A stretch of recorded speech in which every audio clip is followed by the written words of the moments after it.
All right, so we've finished step one. You can see we have the inner leg sewed together on the 5/8 inch seam with a zigzag at the edge. And now we're ready to start step two, which is the center seam, the crotch of the pajama pants. And it says, with right sides together, pin center seam, matching inner leg seams and notches, then stitch. To reinforce seam, stitch again over the stitching. They're clear, but if you haven't sewn pajama pants, probably a little bit confusing directions.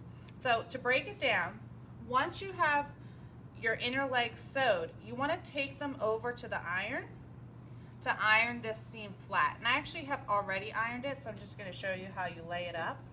But what you do is you need to iron this seam towards the back of the pajama pants.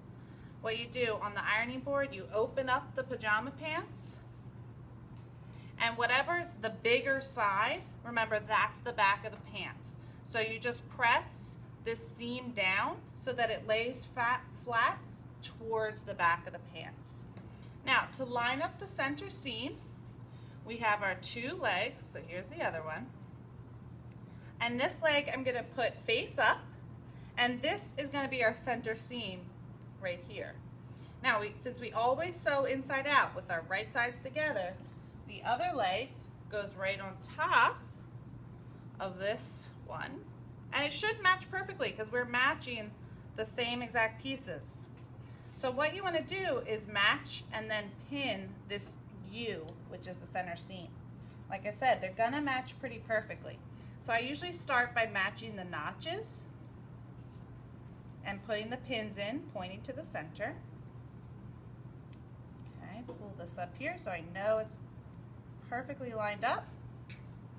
And then I pin the center. So they said the center seams need to match. So here's one seam, here's the other. Put those on top of each other, pin them. And I usually put my pin over here on the seam side so you can see I'm holding it down when you sew and it won't kind of get in your way when we actually sew this center seam.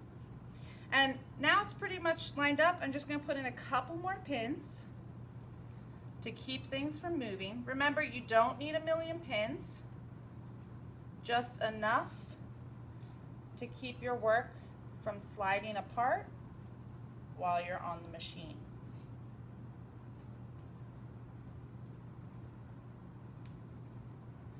Okay, so here you can see we have the center seam pinned, and we're going to sew it on the 5/8 inch, starting from the top, around the U.